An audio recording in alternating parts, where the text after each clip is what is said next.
ఐఐటీలో seat కొడతావనుకుంటే ఇలా వీణ వాయిస్తున్నావేంటమ్మా? రెండు ఎందుకు చేయకూడదు అత్త? నువ్వు డాక్టర్ అవుతావు అనుకుంటే ఈ బాస్కెట్ బాల్ గోలేంట్రా? టెన్షన్ పడకు మాయా, రెండు చూసుకుందాం. అలా ఎలా కుదురుతుంది? రెసిడెన్స్ స్కూల్స్ తో మంచి చదువుతో పాటు ఆల్ రౌండ్ డెవలప్మెంట్ ఇప్పుడు సాధ్యమే. రైట్ ఏజ్ లో రైట్ ఫౌండేషన్ తో రెసిడెన్స్ స్కూల్స్ ఇప్పుడు హైదరాబాద్ అంతటా.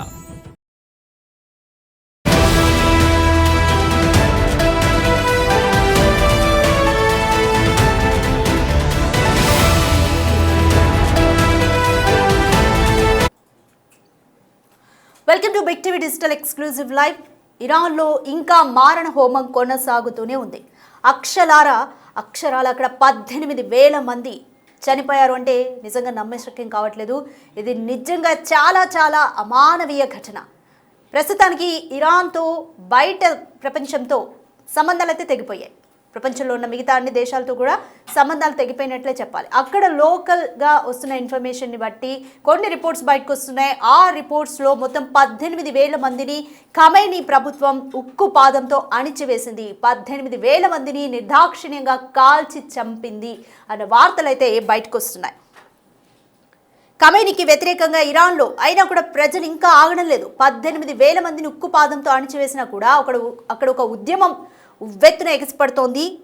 ఆందోళనలో పాల్గొన్న వారిపైన ఉక్కుపాదం మోపుతున్నా సరే ఖమైనీకి వ్యతిరేకంగా ఇరాన్లో నిరసనలు ఇంకా వెల్లువెత్తుతూనే ఉన్నాయి. సొంత ప్రజల్నే సుప్రీం లీడర్ ఖమైనీ రక్తపాతం సృష్టిస్తూ చంపేస్తున్నారు.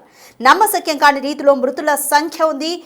అల్లర్లలో 18,000 మంది నిరసనకారులు మృతి చెందారు. 18,000 కుటుంబాలు మొత్తం కూడా ఇప్పుడు శోక సంద్రంలో మునిగిపోయాయి. మృతుల్లో చిన్నారులు, మహిళలు కూడా ఉన్నట్లు తెలుస్తోంది. డెడ్ బాడీలను గుట్టు చప్పుడు కాకుండా అంత్యక్రియలు జరిపిస్తున్నట్లుగా అక్కడ కొన్ని నివేదికలు బయటకు వచ్చాయి. ఇరాన్లో మారణ హోమం గురించి అంతర్జాతీయ మీడియాలో కథనాలు వస్తున్నాయి.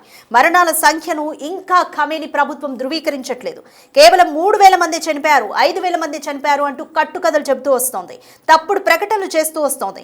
ఇరాన్లో నరమేధంపై ముందే ట్రంప్ హెచ్చరించారు. ప్రపంచాన్ని కూడా హెచ్చరించారు. ఖమైనీ ప్రభుత్వాన్ని హెచ్చరించారు. అయినా అలాంటిది ఏమీ లేదంటూ ఇరాన్ సన్నాయి నొక్కులు నొక్కుతూ వస్తోంది. దీంతో ఇరాన్లో ఇంకా పాలన మార్పు జరిగి తీరాల్సిందేనంటూ ట్రంప్ తాజాగా ప్రకటించారు. సో ఇటీవల కొంత ఇరాన్ అమెరికా మధ్య ఉన్న టెన్షన్స్ తగ్గాయి. దీనివల్ల మార్కెట్లు కూడా అన్సర్టనిటీ అనేది కొంత తగ్గింది అన్నట్టుగానే భావించినా కూడా మళ్ళీ ట్రంప్ ఎప్పుడు దాడి చేస్తారో ఇరాన్ మీద తెలియని సిచ్యువేషన్ నెలకొంది. ఇప్పటికే యుద్ధ విమానాలు కూడా దుబాయ్కి తరలించారు. అమెరికా నుంచి ఇరాన్ మీద అటాక్ చేయడం కోసం అన్న వార్తలు కూడా వెలుగులోకి వచ్చాయి. అసలు ఏం జరుగుతుంది అన్న ఒక ఉత్కంఠ కూడా నెలకొంది. ఏమైనప్పటికీ కూడా ఇరాన్లో జరుగుతున్న దాన్ని ప్రపంచం అంతా కలిసి ప్రశ్నించాల్సిన సమయం ఇది. అంతర్జాతీయంగా ఏం జరుగుతుంది అన్నది చూస్తే ఐక్యరాజ్య సమితి కూడా దీన్ని ముక్తఖండంతో ఖండించింది. అయినా కూడా ఇరాన్లో మారణ హోమం ఆగడం లేదు. ఖమైనీని గద్దె దించాల్సిందే అంటూ నిరసనకారులు పెద్ద ఎత్తున నిరసనలు అయితే తెలుపుతున్నారు. తమ ప్రాణాలు పోతున్నా కూడా వాళ్ళు ఏమాత్రం వెనక్కి తగ్గకుండా తమ ప్రాణాలు అర్పించైనా సరే దేశాన్ని కాపాడుకుంటామన్న రీతిలోనే నిరసనకారులు ఉన్నారు.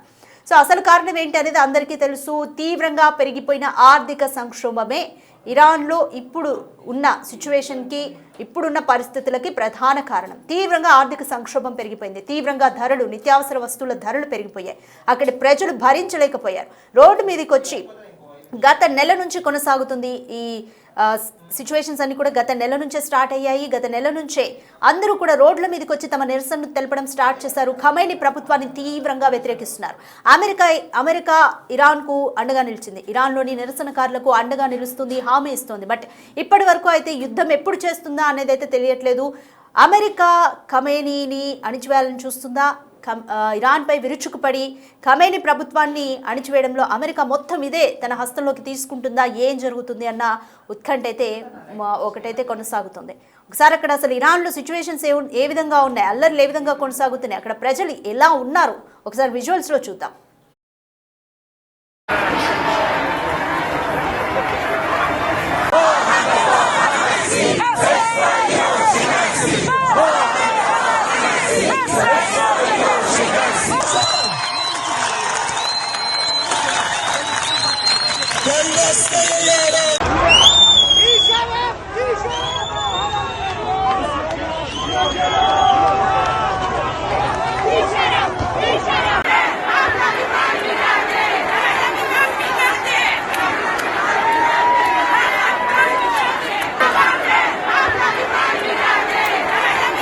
ఖమేనీకి వ్యతిరేకంగా ఇరాన్లో అయితే నిరసనలు వెల్లువెత్తుతూనే ఉన్నాయి. ఈ అల్లర్లలో 18,000 మంది నిరసనకారులు మృతి చెందినట్లుగా అయితే అక్కడ నుంచి వస్తున్న వార్తా కథనాల ప్రకారం అంతర్జాతీయ మీడియాలో కూడా కొన్ని కథనాల ప్రకారం అయితే తెలుస్తుంది. నిజంగా అక్కడ 18,000 మంది చనిపోతే సీక్రెట్ గా అందరినీ కూడా ఖననం చేస్తున్నారు అన్న వార్తలు కూడా బయటకు వస్తున్నాయి. బట్ ఇరాన్ ప్రభుత్వం మాత్రం, ఖమేనీ ప్రభుత్వం మాత్రం దీన్ని ఎక్కడ ధృవీకరించట్లేదు. కేవలం 3,000 మంది చనిపోయారు, 5,000 మంది చనిపోయారు అంటూ కట్టుకథలు చెప్తూ వస్తుంది. మోర్ డీటెయిల్స్ మా అసిస్టెంట్ ఎడిటర్ రామ్దాస్ అడిగి తెలుసుకుందాం. రైట్ రామ్దాస్, అసలు ఇరాన్లో ఏం జరుగుతుంది? ప్రస్తుతానికైతే ఇరాన్కి ప్రపంచానికి సంబంధాలు అయితే పూర్తిగా తెగిపోయాయి. బట్ కొన్ని నివేదికలు మాత్రం బయటకు వస్తున్నాయి. ఈ నివేదికల్లో ఉన్నది ఎంతవరకు నిజం అనేది ఏ విధంగా తెలుస్తుంది? ప్రభుత్వమే అధికారికంగా ప్రకటించింది 500 మంది తమ సైన్యంతో పాటు 5,000 మంది ఈ ఆందోళనలో చనిపోయినట్టుగా చెప్తుంది. కానీ అంతర్జాతీయ మీడియా కథనాలు ఇచ్చిన రిపోర్ట్స్ నివేదికల ప్రకారం ఇప్పటికే వేల సంఖ్యలు దాదాపు 15,000 నుంచి 18,000 మంది వరకు మృత్యువాత పడ్డట్టుగా తెలుస్తుంది. ఇది దారుణ మారణకాండగా చెప్పవచ్చు. ఇటీవల కాలంలో కొనసాగుతున్న ఈ అల్లర్లు ఏవైతే ఉన్నాయో ఇవి ఇరాన్ ప్రభుత్వం చాలా కఠినంగా అణచివేసిన పరిస్థితి. ఎందుకంటే ఎక్కడికక్కడ ఇంటర్నెట్ బ్లాక్అవుట్ చేసి పూర్తిగా విద్యుత్ నిలిపివేసి ఆందోళనలు ఉక్కుపాదంతో అణచిన పరిస్థితి కనబడుతోంది. అయితే ఈ ఆందోళనలు డిసెంబర్ 28న ప్రారంభమైన ఆందోళనలు ఇంకా స్టిల్ కంటిన్యూ అవుతూనే ఉన్నాయి. కానీ మొన్న అంటే ట్రంప్ కాస్త వెనక్కి తగ్గి స్టేట్మెంట్ ఇవ్వడం, ఇప్పటికైతే దాడికి సంబంధించిన అంశాన్ని విరమించుకున్నామని చెప్పడంతో ఒకవైపు ఇరాన్ లో అంటే చాలా మంది గంపెడాశ పెట్టుకున్నారు. ట్రంప్ కనుక సైనిక చర్య తీసుకుంటే ఖచ్చితంగా తమకు మతాధికారుల పాలన నుంచి విముక్తి దొరుకుతుందని ఆశించిన అందరికీ కూడా ఇప్పుడు ఒక రకంగా భంగపాటని చెప్పాలి. కానీ తాజాగా వస్తున్న నివేదికల ప్రకారం మళ్ళీ ట్రంప్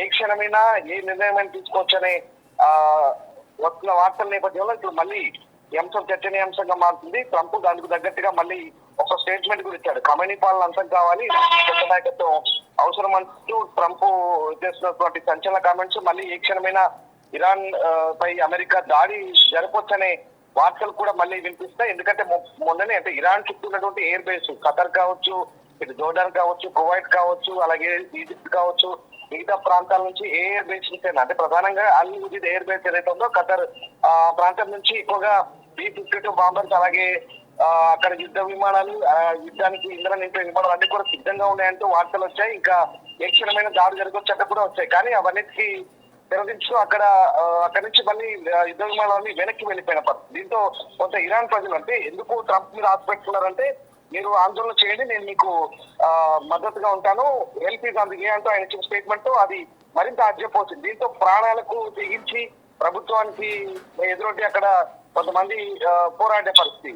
దాదాపుగా వేలాది మంది ప్రభుత్వానికి వ్యతిరేకంగా ట్రంప్ ఇచ్చిన ధైర్యంతో పోరాడాడు. కానీ ట్రంప్ మళ్ళీ వెనక్కి తగ్గడంతో ఒక రకంగా వాళ్ళంతా హతాశులైన పరిస్థితి. కానీ ఇప్పుడు ఈ అంతర్జాతీయ మీడియా కథనాల నేపథ్యంలో మళ్ళీ ఖచ్చితంగా ట్రంప్ ఏదో ఒక సాకుతో లేదా వంకతో చర్యలు తీసుకుంటారనే వాదనలు కూడా వినిపిస్తున్నాయి.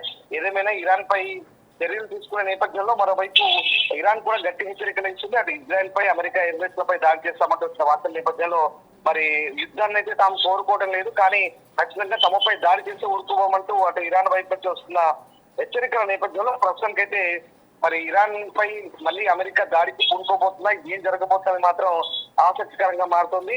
అటు ఖమేనీ మాత్రం అంటే ఇరాన్ లీడర్, ఆ సూపర్ లీడర్ ఏం చెప్తారు, ఎల్లల వెనుక అమెరికా కుట్ర ఉంది, ట్రంప్ ఒక నేరస్తుడంటూ తిరుగు దాడి చేసే పరిస్థితి కనబడుతోంది. కానీ మొత్తం మీద ఖమేనీని ఒక అనారోగ్యకరమైన వ్యక్తి, విషయపూరితమైన వ్యక్తిగా ట్రంప్ అభివర్ణించిన నేపథ్యంలో మరి ఇప్పుడు ఇది ఏం జరగబోతుంది? మొత్తం మీద అయితే మిడిల్ ఈస్ట్ లో ఈ దశాబ్దాలుగా పాతుకుపోయిన ఇస్లామిక్ రిపబ్లిక్ పునాదులు అయితే కదిలే అవకాశం కనిపిస్తుంది.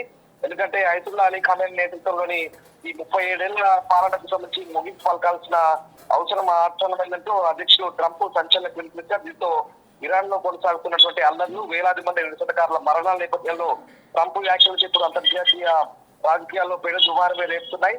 సో మొత్తం మీద ట్రంప్ ఖమేనీని ఒక సిక్ మ్యాన్ గా అభివర్ణించిన పరిస్థితుల్లో మరి మళ్ళీ చర్యలకు పూనుకోబోతారా, ఏం జరగబోతోంది, ఒకవేళ ఇరాన్ పై చర్యలు తీసుకుంటే కనుక ఎట్లాంటి పరిస్థితులు ఉంటాయని మాత్రం నిజంగా ఆందోళనకరంగా మారుతుంది. ఎందుకంటే ఇప్పటికీ ఇరాన్ లో వేలాది మంది, ఒకసారి మనం ఆ దృశ్యాలు చూస్తే ఇంటర్నెట్ బ్లాక్ అవుతారు తర్వాత అక్కడ వీధుల్లో ఏం జరుగుతుందో, అక్కడ దేశంలో ఏం జరుగుతుందో కూడా బాహ్య ప్రపంచానికి తెలియని పరిస్థితి. సో వేలాది మంది మృత్యువాత పడ్డారు. దీనికి అంతం జరగాలంటే, దీన్ని స్టాప్ చేయాలంటే ఖచ్చితంగా అక్కడ అధికారం మార్పిడి అనేది ఖచ్చితంగా జరగాల్సిందంటూ జరుగుతున్న నేపథ్యంలో మరి ఇప్పటికే రజా పహ్లావి ఎవరైతే 1979లో చివరి షా కుమార్ ఉన్నాడో ఆయనను తీసుకొచ్చి ఖమేనీని తప్పించి ఆయన గద్దె పంపుతారా? ఒకవేళ అదే జరిగితే కనుక ఖమేనీ అక్కడి నుంచి పారిపోయి రష్యా ఏమైనా ఆశ్రయం పొందుతారా కుటుంబంతో సహా, లేదంటే యుద్ధ ఖైదీగా పట్టుబడతారా? ఏం జరగబోతుందో ఇంట్రెస్ట్ గా మారబోతుంది. ఏదేమైనా పరిస్థితులు చల్లారాయి అనుకుంటున్న తరుణంలో మళ్ళీ ట్రంప్ ఇచ్చిన స్టేట్మెంట్ ఇప్పుడైతే అగ్నికి ఆజ్యం పోసినట్టు అవుతుంది. చూడాలి మరి, అంటే అమెరికా చర్య తీసుకుంటుందా, లేదంటే ఇలాగే సైలెంట్ గా ఉంటుందా, పరిస్థితులు చక్కబడతాయా, లేదంటే ఇరాన్ లో మళ్ళీ ఈ దిక్కు రాసుకుంటుందా అనేది ఇంకా వేచి చూడాలి. Right, thank you Ramdas. Right, మొత్తానికి ఖమేనీ ప్రభుత్వం నిరసనకారుల్ని, సొంత ప్రజల్ని ఉక్కుపాదంతో అణిచివేస్తోంది. సుమారు 18,000 మంది ఈ నిరసనకారులు చనిపోయినట్లుగా అయితే అంతర్జాతీయ మీడియాలో కథనాలు బయటకు వస్తున్నాయి. ఖమేనీ ప్రభుత్వం కూడా అంతర్గతంగా ఈ విషయాలన్నీ బయటపడకుండా ఉండేందుకు తీవ్రంగా ప్రయత్నిస్తున్నట్లు అర్థమవుతుంది. వారందరినీ కూడా చనిపోయిన వారిని గుట్టుచప్పుడు కాకుండా ఖననం చేస్తున్నట్లుగా కూడా అర్థమవుతుంది. సో ఐక్యరాజ్య సమితి కానీ మిగతా ప్రపంచ దేశాలు కానీ దీన్ని ప్రశ్నించాల్సిన అవసరం ఖచ్చితంగా ఉంది.